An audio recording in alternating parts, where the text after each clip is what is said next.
Welcome to Reread. We're back to the X-Wing books, number 5. This is the series that Aaron Alston did. The first book in his own trilogy is Wraith Squadron. Akbar is convinced by Wedge that they need to form a new type of squadron. See, during the last adventure with Rogue Squadron, he realized we need people with commando skills. And Akbar raises a good question. Well, we already have commandos, Republic commandos. Why can't they be, they just work in tangent? He said, no, they can, but there is a time we need a special ops team that can do both. They're good pilots, but they're also good commandos too, because Rogue Squadron was good, but it could have been better. And yeah, it makes sense. He gets a fleet of ships for free, basically, cobbles together a team of misfits, and it's a lot of fun. Immediately, these names just feel like home to me. Piggy, Kel, Ton, Face, Min, Grinder. There's so many good characters here, and each one feels different. Piggy, of course, is the Gamorrean who came from some mysterious lab, which they'll go into that more later on.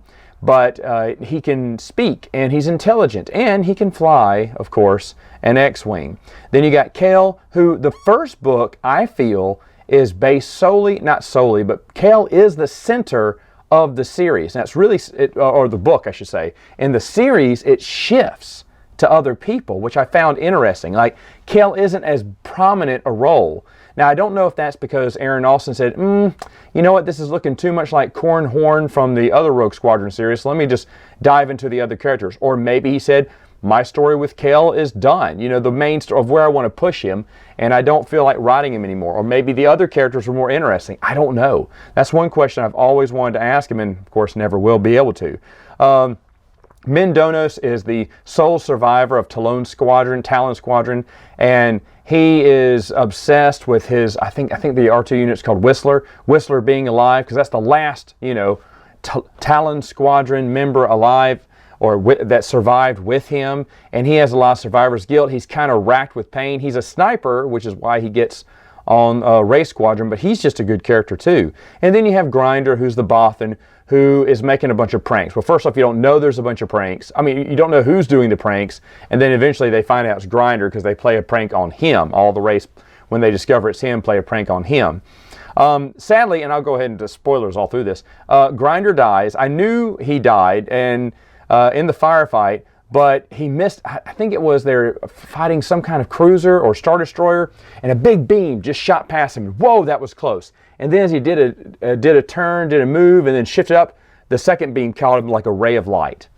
He was gone. And I was like, oh, so it's from his perspective, this big ray of light, and his ship is gone, he's destroyed and everything. Brutal, but that wasn't the worst of Alston's series by far of deaths, you could say. Now, of course, they're making jokes all the time as they successfully complete their first mission without a scratch before they jump off to hyperspace. That you've just been, beaten by Dinner Squadron and Silly Squadron. They're just being stupid, silly. There's a lot of Aaron Alston humor in there, and it works. With a group full of misfits, it works. Jesmyn Akbar is also in this. She is the niece of Admiral Akbar. She will also die in this, even though Kel did his best to save her. She gets shot, or her X-Wing gets shot down. I will say this, not all X-Wings explode in Aaron Alston's series, and I really like this. Some of the X-Wings just kind of crash and, tear apart. And it'll say it didn't explode, it just kind of turned into shrapnel, which I found was interesting. There's a great, it's like half chapter, where Wedge has to write a letter to Admiral Akbar about Jesmyn's death. And he's trying to figure out the best words, and he keeps deleting them until finally you get to read the final letter. And it's really good. It's a really good chapter there. Wraith Squadron basically will capture a cruiser, an Imperial cruiser from Warlord Zen called the Nightcaller, and they're impersonating, actually Face is going to impersonate the captain. And there's a lot of good Face stuff where he's like, as he's dealing with the Imperials and trying to fool them, he's thinking, how would because he looked at a bunch of holos that the captain did, he keeps a journal, and he's thinking, how would he respond to this? Okay, what's the next thing I should do? Okay, I should misdirect now.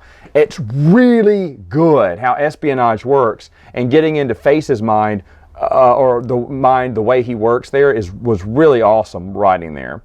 Let's see. Min kills Admiral, I think it's Admiral Tridget or Captain Tridget, and avenges Talon Squadron. Talon Squadron was destroyed by Tridget, so of course Min is going to get the killing shot there.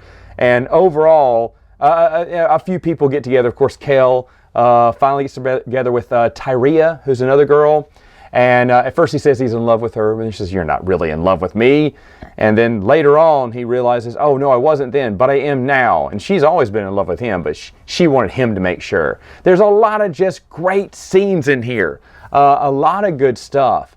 Aaron Alston can write characters. X-Wing Wraith Squadron it has dogfights, which are good. It has missions, and as they're infiltrating and pulling off, certain missions, that's very interesting to read. But just them joking around, having fun, ragging on one another, making jokes back and forth, and just overall dialogue. Each one of these characters, like I say, stand out. I've always said that I don't know which one's better, Aaron Alston's, X-Wing books or Michael Stackpole's. And, after I got reading Michael Stackpole's and really enjoyed it, I am book one into Wraith Squad, or book one into Aaron Alston's 3 books he did, and already it feels like home. It feels like home. It's an excellent series with excellent characters. You care about each and every one of them. You don't want anyone to die, and then he writes his next book, which I'll talk about next time.